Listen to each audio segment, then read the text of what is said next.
Domingo passado nós olhamos para os primeiros 6 versículos do capítulo 5 de Tiago, nossa carta que já estamos estudando há alguns meses, né? Estamos passando de 3 meses que estamos estudando essa carta de Tiago, e já estamos nos aproximando do final dela. Na realidade, domingo que vem, então, nós vamos fazer o encerramento da carta que Tiago escreve para os crentes que estavam na dispersão, os crentes que estavam sendo perseguidos. E no domingo passado nós falamos sobre que a fé verdadeira, ela avalia o poder do dinheiro. E falamos um pouco naqueles versículos de 1 até 6, como falei no domingo passado, um texto bastante duro, que Tiago ele traz, ele exorta aquelas pessoas ricas que estavam participando da igreja, estavam participando junto com o povo de Deus ali, mas que na realidade não eram cristãos. Na realidade não eram pessoas que tinham a Deus como seu Senhor, como seu Salvador, mas eram pessoas que estavam ali no meio procurando riqueza, dinheiro. E Tiago então ele traz nesses primeiros versículos uma exortação para aquelas pessoas, e essa exortação ela é bastante dura.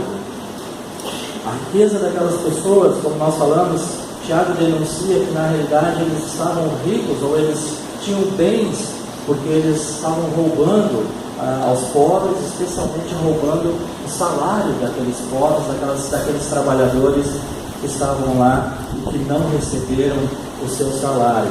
Agora, no decorrer do nosso texto, na continuação do nosso texto, a partir do versículo 7, Tiago ele se volta dos ricos para os pobres.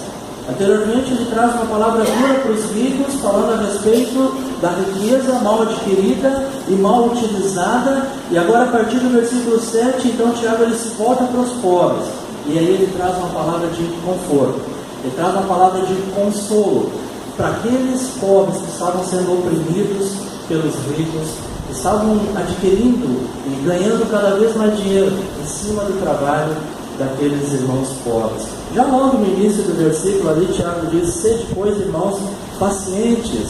A ideia aqui no texto, quando Tiago está falando de paciência, não é paciência no sofrimento. Apesar de que a carta toda vai trabalhar a questão do sofrimento, a questão das provações, mas aqui especificamente, quando Tiago diz, meus irmãos, sede pacientes, ele está se referindo a ser paciente para com esses ricos que estão explorando vocês, ser paciente com esses ricos que estão cada vez mais aumentando as suas riquezas, à custa do trabalho daqueles irmãos, à custa do trabalho daquelas pessoas.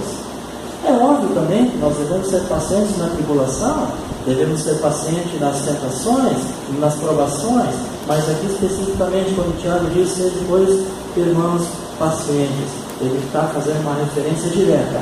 Seja paciente para com aquelas pessoas que estão enriquecendo as suas costas. E é um grande desafio então que nós temos. Tiago diz que eles deviam ser pacientes, sabendo que é Deus que estão servindo e sabendo que a recompensa vem de Deus. Por isso Tiago diz que eles devem ser pacientes. Assim como Tiago ele traz essa palavra de encorajamento, essa palavra de conforto para aqueles crentes que estavam sendo sim oprimidos, que estavam também sendo perseguidos por causa da grande perseguição que havia ali pelas provações. Nós também somos confortados pela palavra de Deus quando nós podemos olhar e buscar em Deus o nosso refúgio.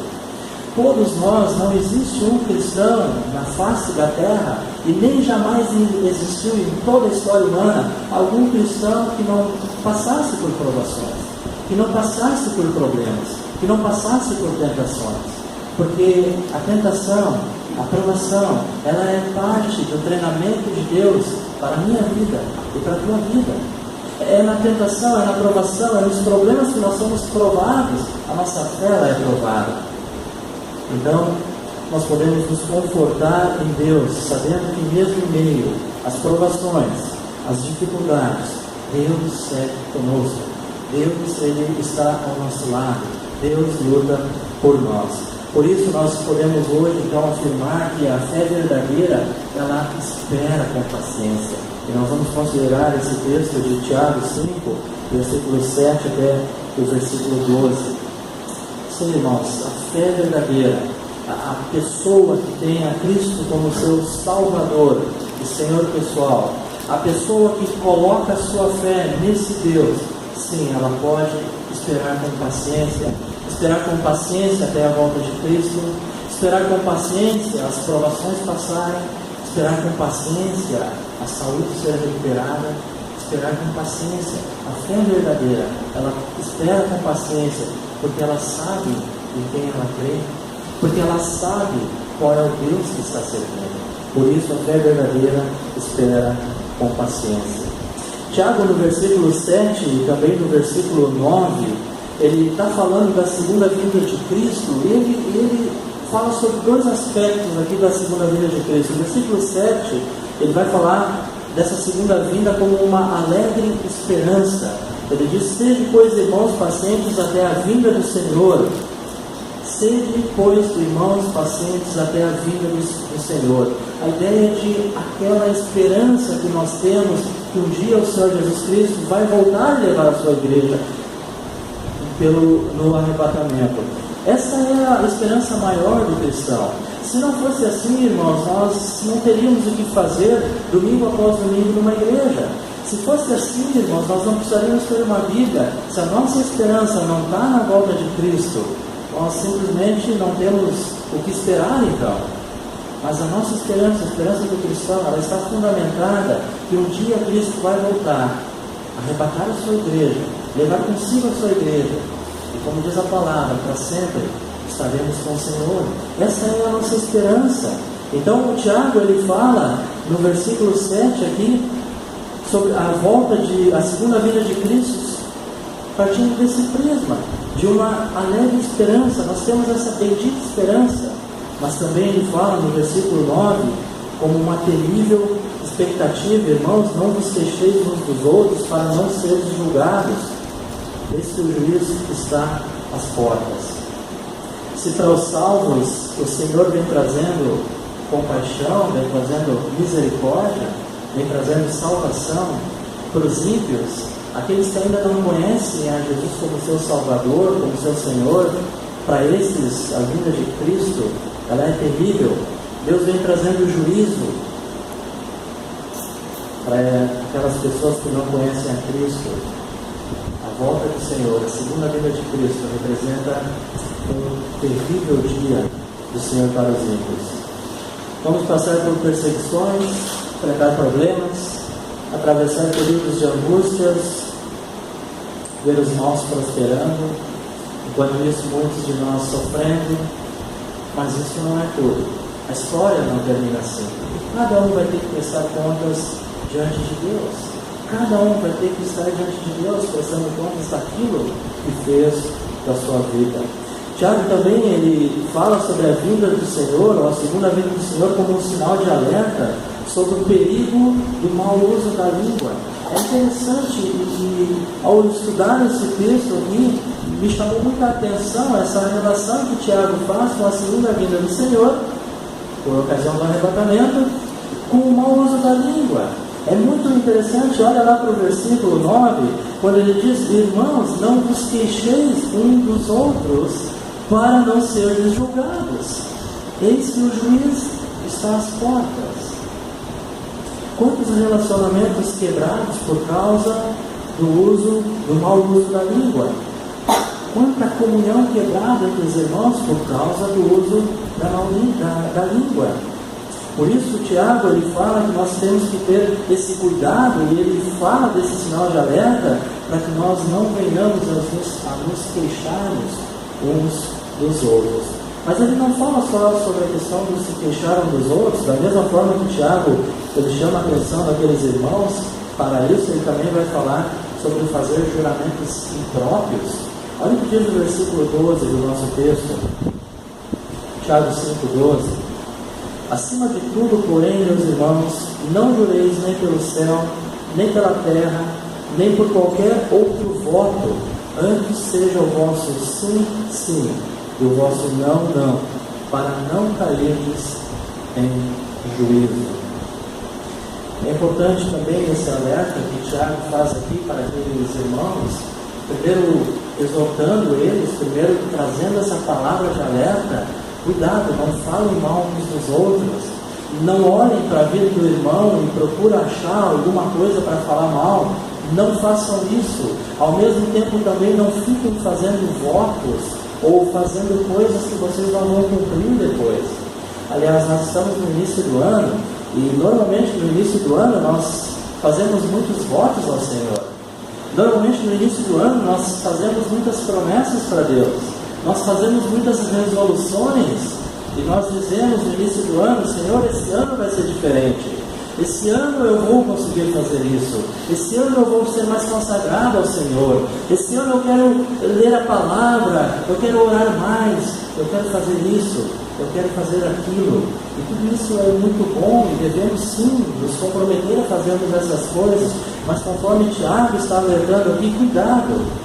Seja o teu sim, sim, e o teu não, não. Não faça votos precipitados que você não vai cumprir.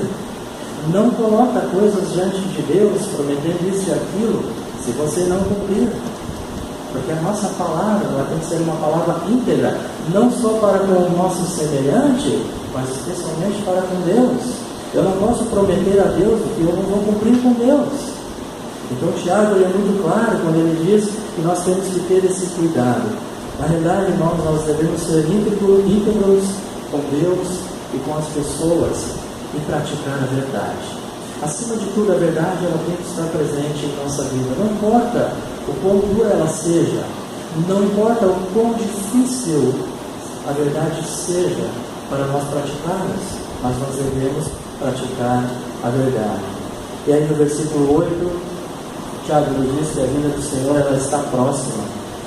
Enquanto Cristo não volta, nós não devemos esperar a nossa vida aqui, uma vida de tranquilidade. Não devemos esperar uma vida fácil nesse mundo. Aliás, o próprio Jesus já falou lá em João 16:36, no mundo passais por aflições, mas tende bom ânimo, eu venci o mundo. O próprio Senhor Jesus Cristo passou pelas aflições. Irmãos, nós vamos passar por aflições. Não há como um filho de Deus, não há como um cristão viver nesse mundo que é um mundo odiado por Satanás. É um mundo que o diabo quer destruir, tem destruído a vida de pessoas, de famílias. Não há como nós que cremos no Senhor Jesus Cristo vivemos nesse mundo sem sermos afligidos. O inimigo sim, ele vai tentar nos derrubar.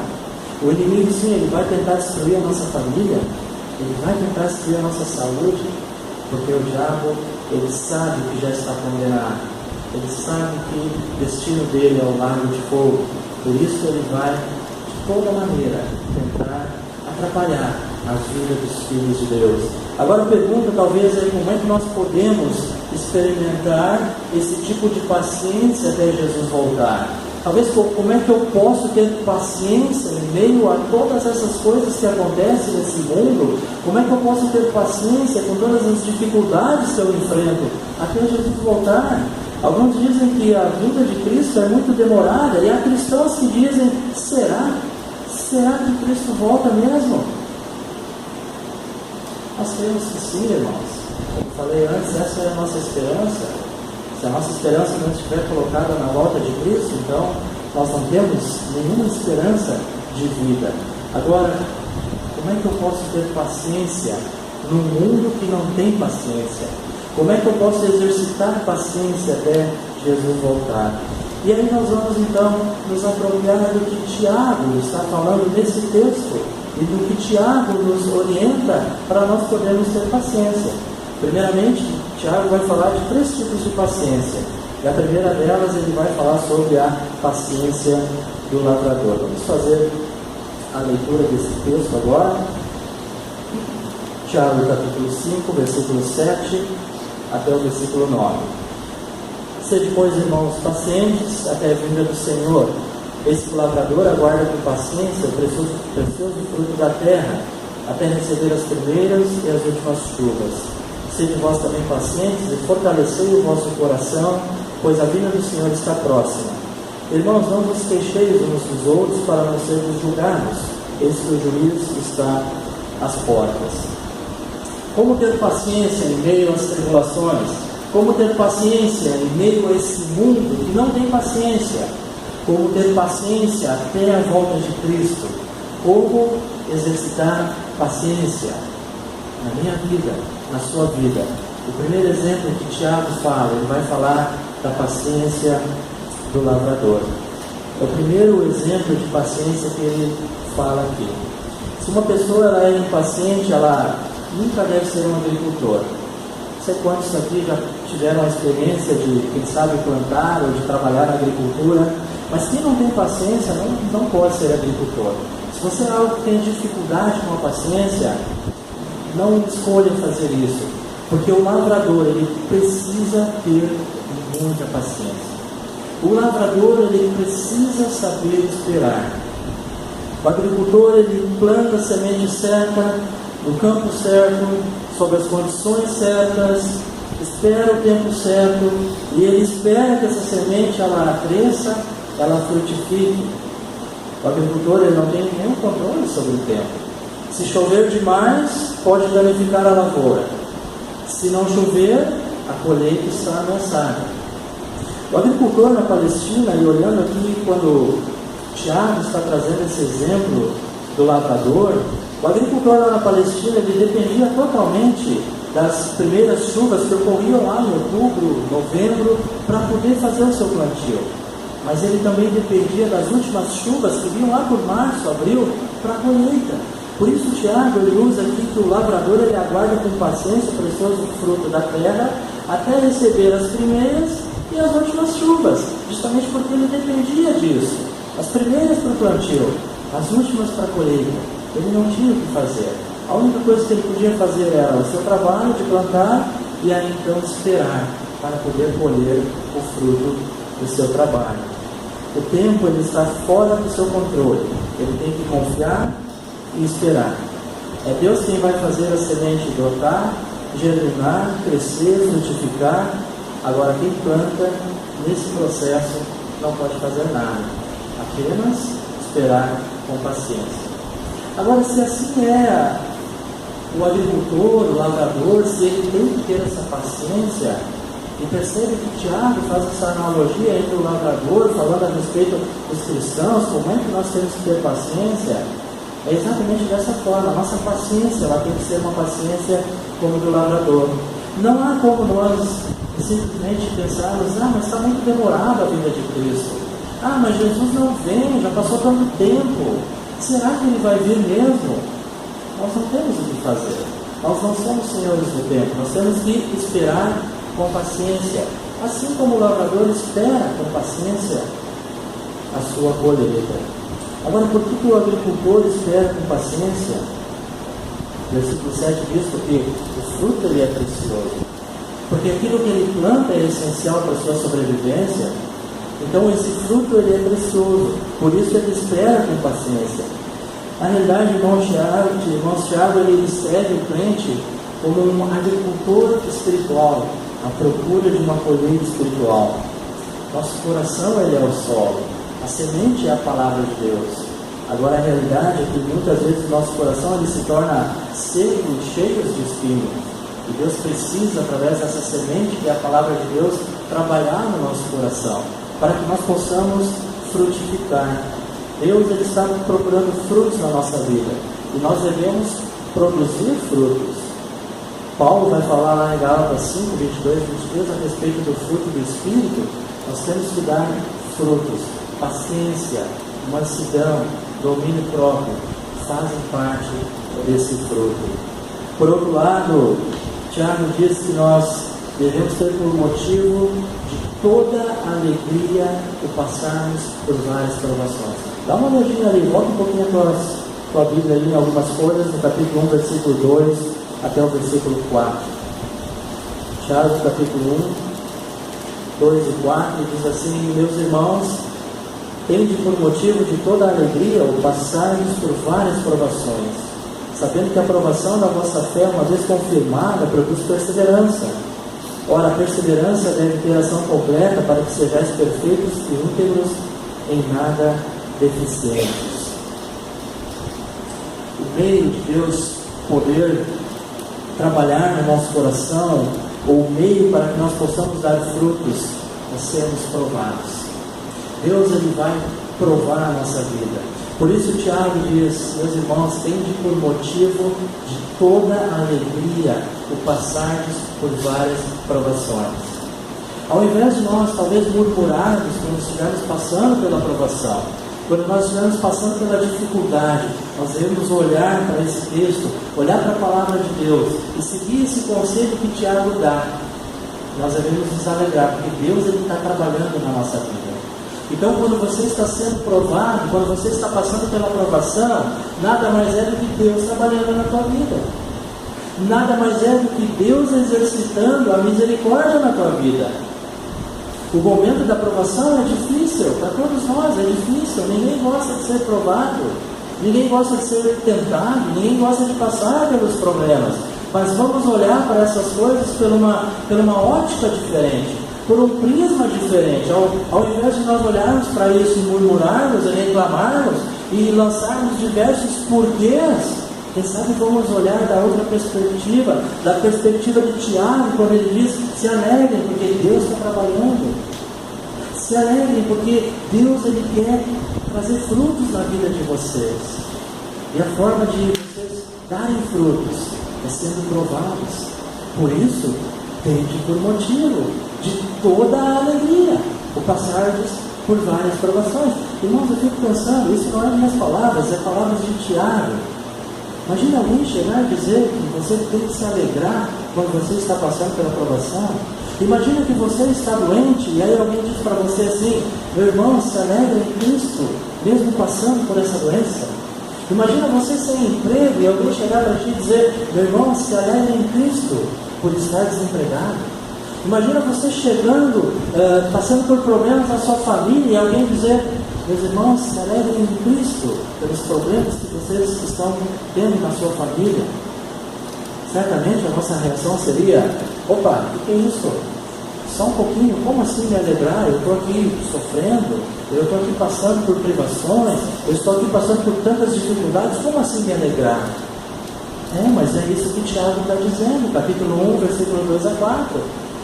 E olha que nós já falamos no início do livro de Tiago, quando a carta ela é escrita para irmãos, para cristãos que estavam inclusive sendo pendurados, sendo queimados. Eles estavam passando por intensa provação, eles estavam passando por intenso sofrimento, estavam inclusive pagando com a própria vida. É nesse contexto, e é para essas pessoas que Tiago diz: se alegrem. Se alegrem, tendem por motivos de toda alegria, ou estarem passando por isso. Mas irmãos, muitas vezes a nossa vida, e eu confesso que na minha também é assim, quando passamos na provação, a nossa tendência é a murmuração, é reclamar, é trazer os porquês. Mas por que, Deus, que eu estou passando por isso? Mas por que a minha família está passando por isso? Tiago muda o foco, Tiago muda o prisma. Deixa a murmuração, passa até a alegria na provação. Isso é fácil? Não, nada fácil, bem difícil. E cada um de vocês que estão aqui, que já passou pelo momento difícil, sabe do que eu estou falando. Mas quando Tiago diz que eles devem ter por motivo de toda alegria passar por provações, Tiago sabia para quem ele estava falando. E Tiago sabia quem era o Deus que podia mudar aquela situação. Então, irmãos, nós precisamos dar frutos. E lembra-se disso. Toda vez que você for provado, toda vez que você estiver passando por um problema, toda vez que você estiver sob pressão, lembre-se, Deus está trabalhando. Lembre-se, Deus está produzindo frutos na tua vida. Deus quer transformar você numa pessoa que dê muitos frutos. Em vez de nós ficarmos impacientes quando somos provados, devemos saber que Deus está trabalhando em nossa vida. Um coração estável não produz fruto. Um agricultor, ele está sempre trabalhando na sua lavoura.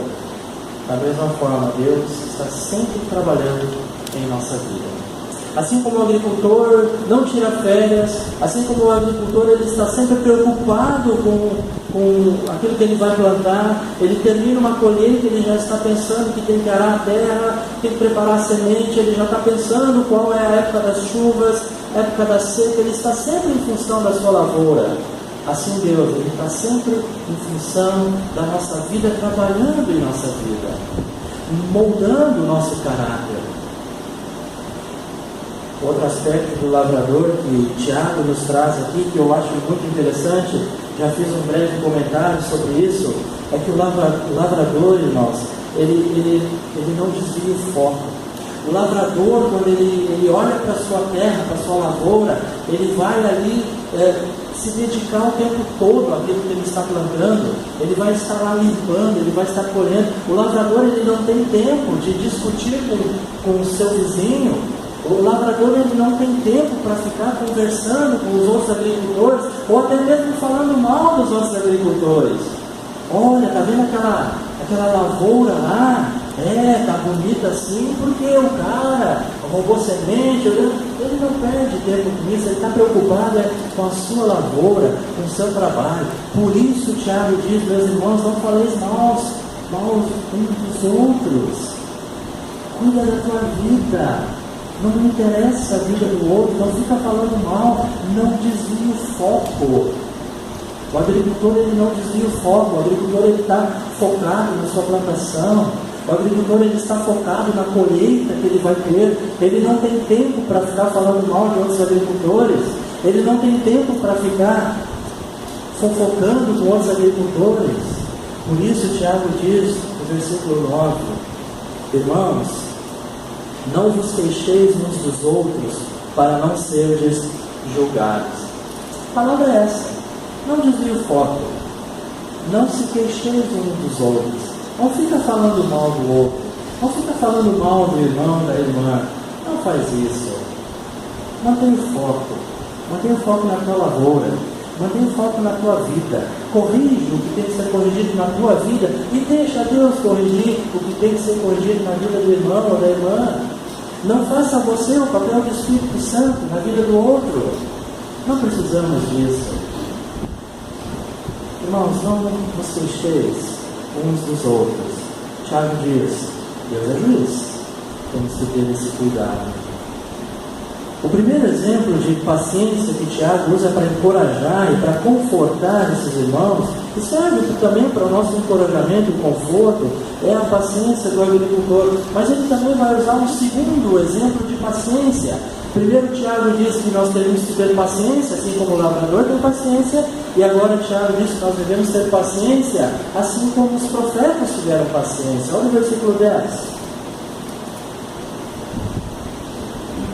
Irmãos, tomai por modelo no sofrimento e na paciência os profetas, os quais falaram em nome do Senhor. Os profetas foram homens que andaram com Deus, ouviram a voz de Deus, falaram em nome de Deus, mas irmãos, esses homens, eles passaram por grandes aflições. Os profetas passaram por grandes provações, por grandes problemas. Eles trilharam um caminho estreito das provas, mas foram pacientes. Privilégios e provas caminham juntos em nossa vida e caminharam juntos na vida dos profetas. O sofrimento e o ministério caminharam lado a lado na vida desses homens. Isaías, ele não foi ouvido pelo seu povo, ao contrário, diz a tradição que ele foi cerrado ao meio.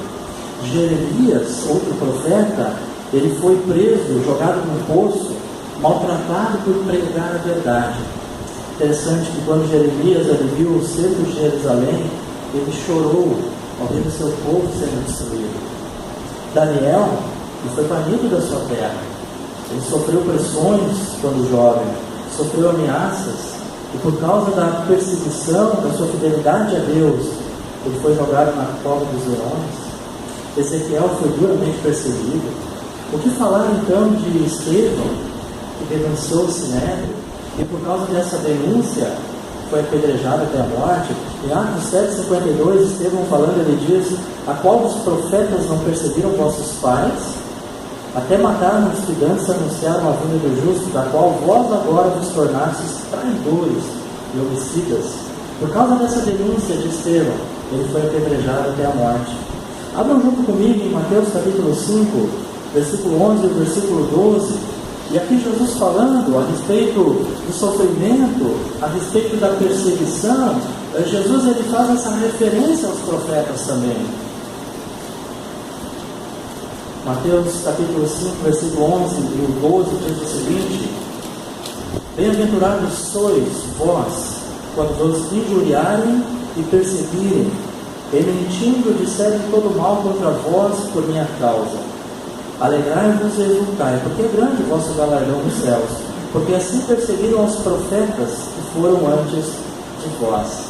Esses homens foram perseguidos, os profetas foram maltratados, muitas vezes não foram ouvidos. E Jesus diz: olha, bem-aventurados sois quando vocês forem perseguidos.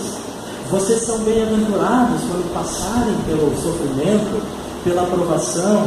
E aí Jesus faz referência, porque assim como os profetas foram perseguidos, também vós serão perseguidos.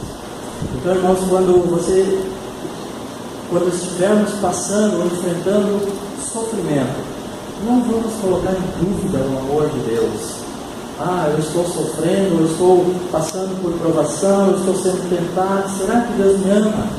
Não coloque em dúvida o amor de Deus, porque pessoas que andaram com Deus, assim como você, também passaram pelas aflições, também passaram por dificuldades.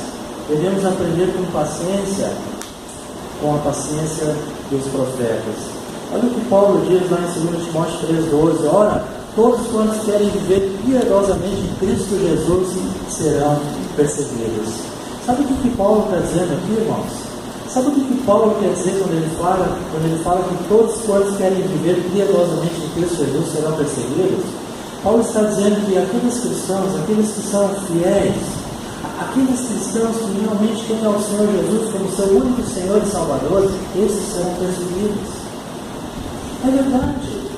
As pessoas que creem em Cristo e que são fiéis a Ele, essas pessoas elas vão ser perseguidas. Ora, todos quantos querem viver piedosamente em Cristo Jesus, todos que querem viver uma vida íntegra com Cristo, diz o quê? Serão perseguidos. Então, meus irmãos, meu irmão, você está sendo perseguido? Se você é fiel, você vai ser perseguido. Agora, será que eu posso afirmar o contrário? Será que eu posso afirmar que se na vida de um cristão não é perseguido, não acontece nada, será que essa pessoa ela vive piedosamente em Cristo Jesus? Porque não sou eu que digo, quem diz é a palavra de Deus, é Paulo que está falando para Timóteo. Timóteo, se você for fiel, vai ser perseguido. Irmãos, nem sempre a obediência a Deus produz uma vida fácil. Nem sempre o obedecer a Deus vai fazer com que a nossa vida cristã seja mais fácil. A obediência, ela custa muitas vezes sacrifícios na nossa vida. E é isso que Paulo estava falando aqui para Timóteo. Alguns dizem que se a igreja for mais perseguida, será mais fiel.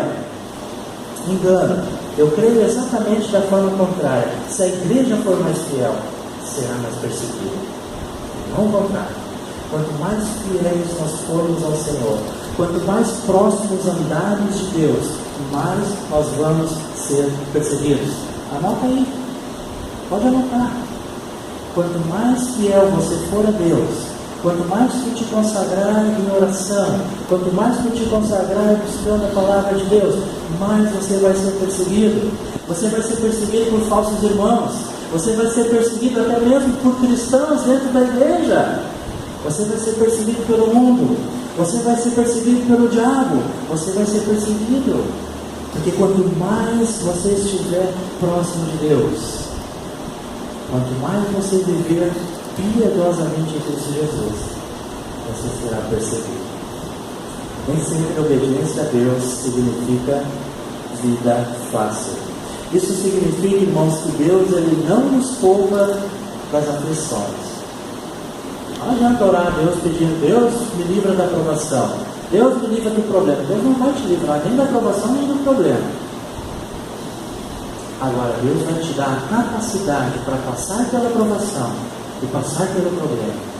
Deus ele vai estar junto contigo para atravessar aquele momento de dificuldade que você estiver passando. Elias ele anunciou para o rei Acabe que a seca viria sobre Israel. Lembra disso? Lembra que Elias fala lá para Acabe dizendo: Israel vai estar em seca. Deus não livrou Elias da seca, ele passou pela seca também, porque ele estava lá vivendo naquele meio. Então, ao mesmo tempo que Elias trouxe aquele juízo para aquele povo, dizendo que viria seca, ele sofreu as consequências daquilo também, mas com uma diferença, irmãos. Deus estava com ele. Se você olhar a história de Elias, você vai ver o quanto Deus se mostrou um Deus próximo a Elias, o quanto Deus se mostrou um Deus real para Elias. Então, irmãos, Deus não vai te livrar da provação, Deus não vai te livrar do problema, Deus não vai te livrar da perseguição, mas Ele vai estar contigo, Ele vai te ajudar naquele momento da dificuldade, Ele vai te ajudar no momento que tu mais precisar. O Senhor vai estar contigo, assim como esteve com os profetas. A vontade de Deus, ela jamais vai levar você aonde a graça de Deus não possa te sustentar. Não há lugar onde você vai, não há provação maior, não há problema maior que a graça de Deus não esteja contigo. Se é verdade que Deus não vai muitas vezes nos livrar dos problemas e das provações, verdade também é que a sua graça, ela é suficiente para nos conduzir no caminho da vitória. O início do versículo 7, Tiago 5,7, a parte A: sede, pois, irmãos, pacientes até a vinda do Senhor. Como ser paciente? Primeiro, observando a paciência do lavrador. Segundo, observando a paciência dos profetas. E por último, observando a paciência de Jó. Olha o que diz o versículo 11 e 12. Eis que temos por felizes os que perseveraram firmes, tens ouvido da paciência de Jó, e vistes que o fim o Senhor lhe deu, porque o Senhor é cheio de eterna misericórdia e compassivo. Acima de tudo, porém, meus irmãos, não jureis nem pelo céu, nem pela terra, nem por qualquer outro voto, antes seja o vosso sim, sim, e o vosso não, não, para não cairmos em juízo. Tiago, no versículo 11, no início, diz: eis que chamamos bem-aventurados os que suportam aflições. Não há vitórias sem lutas, não há picos sem vales. Se você deseja bênção, se você realmente quer vitória na sua vida, pode saber que você vai passar pela dificuldade, vai passar pelas provações. O livro de Jó, esse livro, ele é um livro muito importante. Ele é um livro extremamente interessante e prático para a nossa vida. Com Jó nós aprendemos as maiores lições que nós podemos observar na palavra de Deus. Jó nós podemos dividir como, por exemplo, o capítulo 1 ao capítulo 3, sobre as perdas de Jó. Depois do capítulo 4 até o capítulo 31, nós vamos olhar sobre as acusações contra Jó e a sua defesa contra os ataques de seus amigos. E os últimos capítulos desse livro vai falar da restauração de Jó. As circunstâncias, todas elas estavam contra Jó. Quem já leu o livro de Jó, quem conhece a história de Jó, sabe do que eu estou falando. Todas as circunstâncias estavam contra Jó. Os homens estavam contra Jó. A sua própria esposa estava contra ele. O diabo estava contra ele. Ele pensou que até mesmo Deus estava contra ele. Todo mundo estava contra ele. Mas apesar de todos esses problemas, provações, aflições, Jó ele perseverou. Jó ele teve paciência. E ele provou que um homem pode sim amar a Deus acima dos bens, acima da família, da própria vida. Jó ele derrubou todas as presas de Satanás. Queria que vocês abrissem lá no livro de Jó, capítulo 1.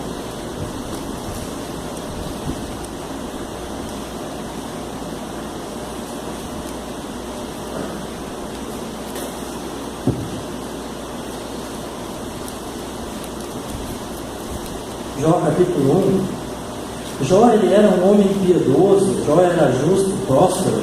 Jó ele era um bom pai, um sacerdote da família. Ele era alguém preocupado com a glória de Deus. Às vezes nós achamos que temos muitas coisas para fazer e nós deixamos Deus em segundo plano. Jó, ele era um homem muito rico. Ele era um homem que tinha muitas riquezas, muitos bens. Ele tinha muitos empregados. E certamente, irmãos, a agenda de Jó era muito cheia.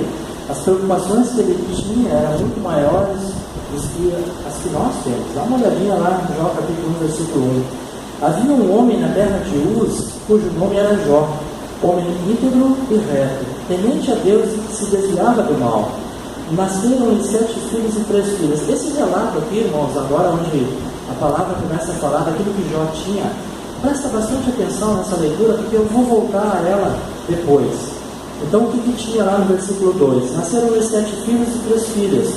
Possuía 7.000 ovelhas, 3.000 camelos, 500 juntas de bois e 500 jumentas. Era também muito numeroso o pessoal ao seu serviço, de maneira que esse homem era o maior de todos os do Oriente. Seus filhos iam às casas uns dos outros e faziam banquetes, cada um por sua vez, e mandavam convidar as suas 3 irmãs a comerem e beberem com eles.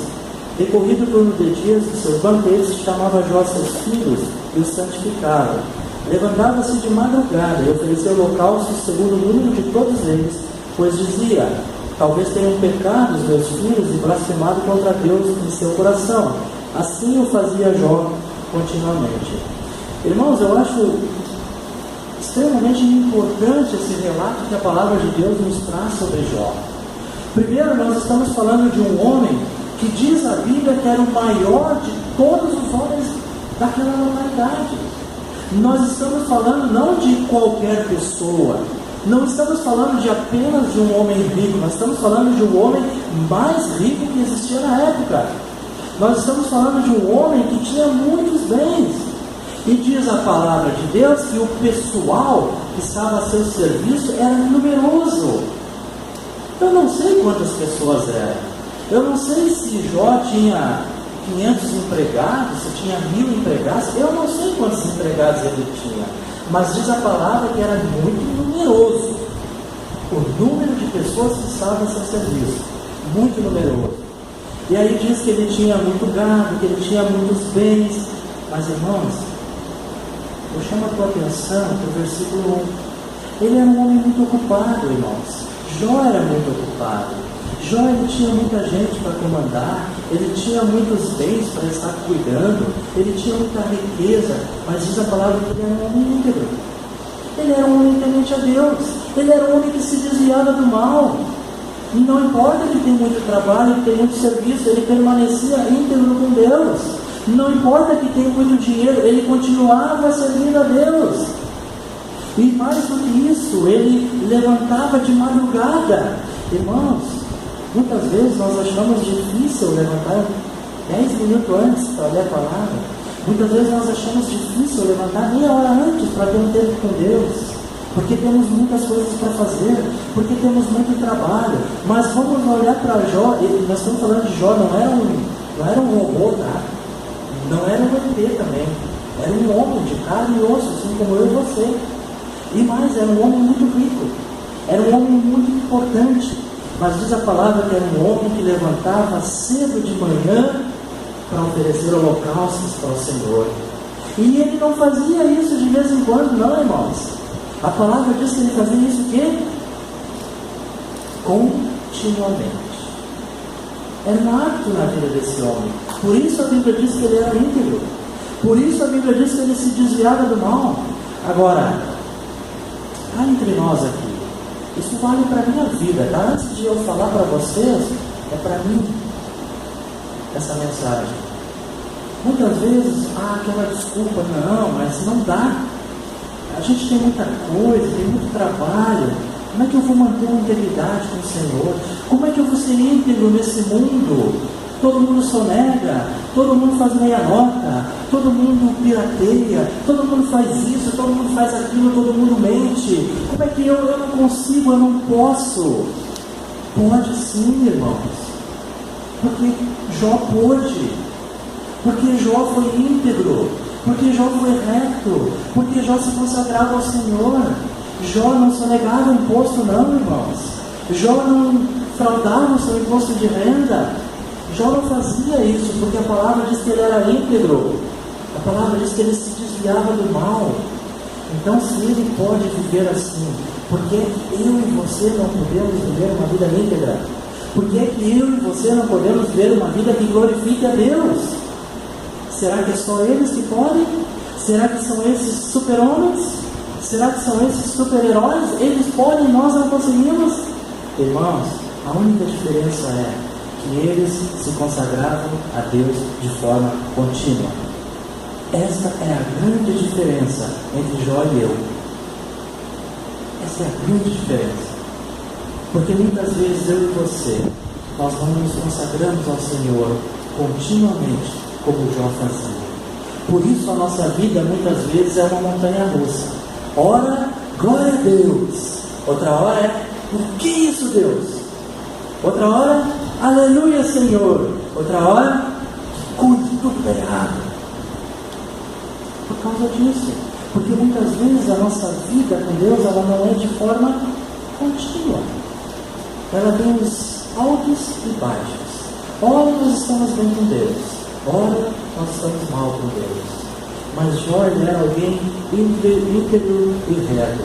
Agora, irmãos, vamos dar uma olhadinha aqui no texto, no mesmo capítulo 1 de Jó, versículo 13 em diante. Olha o que acontece com essa pessoa que é íntegra diante de Deus. Versículo 13 do capítulo 1 de Jó. Sucedeu um dia em que seus filhos e suas filhas comiam e bebiam vinho na casa do irmão primogênito, que veio o mensageiro a Jó e disse: os bois lavravam e as jumentas paciam junto a eles. De repente deram sobre eles os sabeus e os levaram e mataram aos servos ao fio de espada. Só eu escapei para trazer-te a nova. Falava este ainda quando veio outro e disse: fogo de Deus caiu do céu e queimou as ovelhas e os servos e os consumiu. Só eu escapei para trazer-te a nova. Falava este ainda quando veio outro e disse: dividiram-se os caldeus em 3 bandos, deram sobre os camelos e levaram e mataram aos servos a fio de espada. Só eu escapei para trazer-te a nova. Também este falava ainda quando veio outro e disse: estando teus filhos e tuas filhas comendo e bebendo vinho em casa do irmão primogênito, eis que se levantou um grande vento do lado do deserto e deu nos 4 cantos da casa, a qual caiu sobre eles e morreram. Só eu escapei para trazer-te a nova. Então Jó se levantou, rasgou seu manto, raspou a cabeça e lançou-se em terra e adorou. E disse: nu saí do ventre de minha mãe, e nu voltarei. O Senhor o deu, o Senhor o tomou. Bendito seja o nome do Senhor. Irmãos, não é pouca coisa não. Se nós já ficamos aflitos quando um filho fica doente, imagina você perder um filho. E imagina, muitas vezes nós economizamos uma vida inteira para ter alguns bens, para ter algum dinheiro. Imagina do dia para a noite você perder tudo. Perdeu o gado, perdeu o dinheiro, perdeu os bens. No relato bíblico ele perde até a esposa, perde os amigos. Irmãos, ele perde tudo. Alguém que era o top. Segundo a palavra de Deus, ele era o maior de todos ele era. Agora ele estava na lona. Agora ele estava sem nada, literalmente sem nada. Perdeu tudo, inclusive a saúde. Agora, irmãos, olha o que diz o versículo 22. Em tudo isso, Jó não pecou, nem atribuiu a Deus falta alguma. Não é possível. Estamos falando de um ser humano? Será que é alguém de carne e osso? Não pode ser. Esse homem não existiu. Isso aqui é uma mitologia. Isso aqui não pode ser verdade. Mas é verdade. É um homem riquíssimo, muitos bens, uma família linda, dono de muitas propriedades, que perdeu tudo, perdeu a saúde, não tinha mais nada, estava lá no pó. E a Bíblia diz que, mesmo com tudo isso, mesmo com toda a perda, Jó não atribuiu a Deus falta alguma.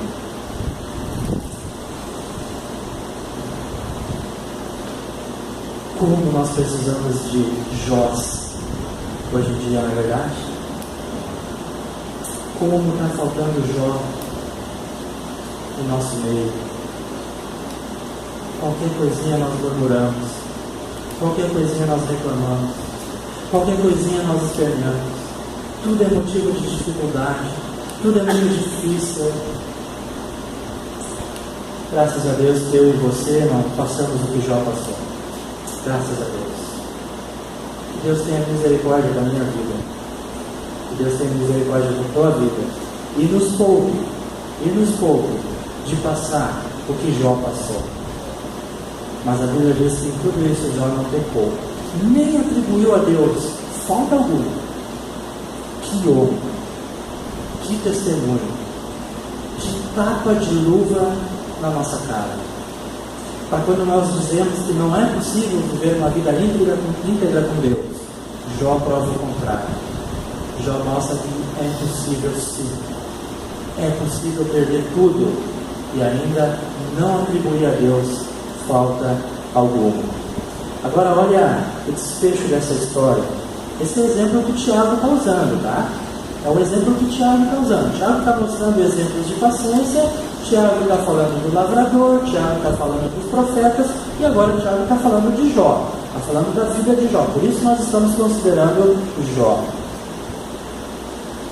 Jó era um homem muito rico, como eu já falei, cheio de bens e riquezas, tinha muitos empregados, era alguém que buscava Deus continuamente. Jó ele faz 16 vezes a pergunta por quê.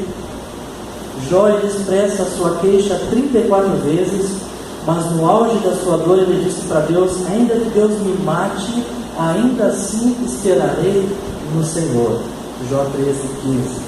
Jó teve paciência para esperar, passar todas as aflições, porque ele confiava em Deus. Irmãos, a fé verdadeira, ela sabe esperar com paciência. E Jó ele nos dá uma lição mostrando que é possível esperarmos em Deus e glorificarmos a Deus. Deus ele restaura a vida de Jó, dando-lhe o dobro de tudo que ele possuía. Olha lá agora no capítulo 42, no final do livro de Jó, Jó capítulo 32, vamos ler os versículos 10 a 13. Puxa aí da tua memória agora, fica na tua memória com os versículos de 1 a 5, tenta lembrar o que é que Jó tinha. 500 jumentas, 3.000 camelos, fica lembrando disso aí, tá? Vamos olhar o relato agora de como Deus restaura a vida desse homem. Versículo 10, Jó 42, 10. Mudou o Senhor a sorte de Jó, quando este orava pelos seus amigos, e o Senhor deu-lhe o dobro de tudo o que antes possuíra. Deus deu o dobro para Jó, daquilo que ele tinha antes. Ele já era o homem mais rico, ficou mais rico ainda agora, porque Deus deu o dobro para ele. O Senhor deu-lhe em dobro de tudo que antes possuíra. Então vieram a ele todos os seus irmãos e todas as suas irmãs, e todos quantos antes o conheceram, e comeram com ele em sua casa, e condoeram dele, e o consolaram de todo o mal que o Senhor lhe havia enviado. Cada um lhe deu dinheiro e um anel de ouro. Assim abençoou o Senhor 20 filhos para ele, se antes ele tinha 10. Por que Deus deu o dobro de tudo, mas não deu o dobro de filhos? Sabe, irmãos, quando você começa a olhar para a vida de Jó, você passa a entender por que ele foi um homem íntegro, por que ele foi um homem paciente. Irmãos, Deus deu o dobro de filhos para Jó. Não viu isso? Não percebeu no texto? Não está na tua Bíblia que Deus deu o dobro de filhos para Jó? Sim, Deus deu o dobro. Sabe por quê, irmãos? Pelo seguinte, porque quando Deus mata os seus animais, os bichos de Jó, esses animais eles pereceram, eles foram embora, eles sumiram, não existem mais. Se antes ele tinha 1.500, agora ele tem 3.000. Só que os filhos, irmãos, os filhos, quando eles morreram apenas fisicamente, porque Jó ele confiava que seus filhos estavam com Deus. Então Jó tinha 10 filhos no céu e 10 filhos na terra. Deus deu o dobro, Deus deu 20 filhos para ele. Se antes ele tinha 10 filhos, ele tem 20 agora. 10 está com o Senhor, 10 está com ele. Irmãos, Só quem tem uma vida íntegra com Deus, que crê nesse Deus, que sabe em quem tem crido, pode confiar dessa forma. Os meus filhos estão no céu com o Senhor. Os meus filhos estão na glória com o Senhor. Sabe por quê, irmãos? Porque eu fui um pai íntegro. Porque eu fui um pai que orava, eu fui um pai que cuidava dos meus filhos. Eu fui um pai que verifiquei se esses filhos, de fato, eles eram filhos de Deus. E esses filhos de Jó, eles estavam com o Senhor. Jó cria nisso. E tanto ele cria nisso que Deus não precisou dar mais 10 filhos para ele. Deus não precisou dobrar dando 20 filhos para ele. Porque Jó entendeu. Ele entendeu que ele já tinha 20 filhos. Apesar de só 10 estarem com ele. Mas os outros 10 estavam no céu. Irmãos, nós temos essa fé de Jó. Nós temos essa paciência de Jó. Nós sabemos que o Senhor ele está no controle da nossa vida. Esse é o exemplo que Tiago traz da paciência de Jó. Eis um homem que nós podemos tirar uma grande lição. E por último, irmãos, ele diz: Jó esperou pacientemente em Deus, honrou a Deus. Deus não explicou nada para Jó. Apesar de Jó não conhecer os porquês de Deus, ele pôde conhecer o caráter de Deus. E olha o que diz no capítulo 42 de Jó, versículo 5. Jó diz assim: eu te conhecia só de ouvir, mas agora os meus olhos te veem.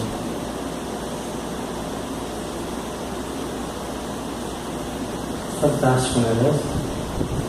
Sabe, irmãos, quando nós experimentamos uma vida com Deus, uma vida íntima com Deus, nós vamos conhecer a Deus de verdade, não apenas de ouvir falar. Nós não vamos conhecer a Deus apenas dos relatos de outros irmãos que falam daquilo que Deus faz na sua vida, mas nós vamos experimentar na nossa própria vida. Quando você ouvir um testemunho de um irmão ou de uma irmã em Cristo, daquilo que Deus está fazendo na sua vida, você também pode experimentar. Jó ele experimentou, Jó ele sabia, ele diz naquele versículo que antes ele conhecia Deus só de ouvir falar. Talvez, quem sabe, Jó era alguém, talvez de vez em quando orava a Deus, quem sabe de vez em quando buscava a Deus. E Deus permitiu que muitas coisas acontecessem na vida desse homem. E aí no final do livro de Jó, Jó diz: olha, antes eu te conhecia, Deus, só de ouvir falar, mas agora eu te conheço de verdade. Eu sei quem é o Senhor, eu sei quem é Deus. Isso é Jó. É essa paciência que Tiago diz que nós devemos imitar. O propósito de Deus no livro de Jó é revelar-se como Deus cheio de bondade e misericórdia. Jó ele passa a conhecer o Senhor de uma forma nova, de uma forma profunda. O propósito de Satanás era fazer de Jó um homem impaciente com Deus, é uma arma nas mãos do diabo. Mas o propósito de Deus em permitir Jó estar sofrendo foi de fortalecer ele e fazer ele uma pessoa melhor. Para concluirmos, irmãos, Tiago ele deseja nos encorajar e confortar a sermos pacientes em tempos de provas. Muitos de nós, durante o ano de 2015, passou por duras provas, provações e sofrimentos. Muitos de vocês que estão aqui hoje à noite sabem as dificuldades que passaram em 2015. Mas que nós possamos ser encorajados por essa palavra de Tiago, sabendo que Deus ele tem propósitos muito mais profundos com as provações da nossa vida. Ele quer se mostrar para nós um Deus cheio de bondade e misericórdia. Algumas lições que nós podemos aprender com esse texto aqui de Tiago. Primeiro, irmãos, como um agricultor, nós devemos esperar por uma colheita espiritual, por frutos que glorifiquem a Deus. Nós possamos aprender essa lição. Se você não tem paciência, aprenda com a paciência do agricultor. Aprenda com a paciência do lavrador. Se você hoje está sendo provado, tenha em mente que Deus está trabalhando na tua vida. Aprenda com a paciência do agricultor. Aprenda com a paciência dos profetas. Nós devemos procurar oportunidades para testemunhar mesmo em meio ao sofrimento. Os profetas foram mortos, Eles foram cerrados ao meio, eles passaram por muitas dificuldades, mas nunca eles deixaram de testemunhar, de trazer a palavra de Deus para o povo. Temos sim que aprender com os profetas. E por último, também precisamos aprender com Jó. Nós devemos esperar para que o Senhor complete seu amoroso propósito em nós, mesmo em meio ao sofrimento. Está difícil? Está complicado? O ano começou a 1000 por hora? As dificuldades estão aí? Olha para a vida desse homem. Olha para a vida de Jó. Mira a tua vida nesse homem. E vive uma vida íntegra e temente a Deus. Não usa desculpas para não orar. Não usa desculpas para não ler a Bíblia. Não usa desculpas para testemunhar de Cristo. Não usa desculpas para congregar. Olha para a vida desse homem. E seja íntegro e temente a Deus. Fé verdadeira. Espera com paciência. Você é alguém que tem paciência? Senhor, muito obrigado pela tua palavra. Muito obrigado porque nós podemos extrair dela, Senhor, princípios para a nossa vida. Muito obrigado por esse texto de Tiago que ele traz para os nossos dias hoje, Deus, e pelos exemplos que ele cita ali, para que nós possamos estar aprendendo com esses exemplos. Nos ajuda, Senhor, a termos paciência. Nos ajuda, Senhor, a termos uma vida irrepreensível e íntegra diante dos homens e diante do Senhor. Nos abençoa, Deus, e também nos capacita a passarmos pelas provas, e provações, e tentações e dificuldades que estamos enfrentando. Abençoa a nossa vida, Senhor. Abençoa a nossa igreja. Que nós possamos ser pessoas corretas diante do Senhor. É isso que nós oramos, que pedimos e desde já queremos agradecer. Em nome de Jesus.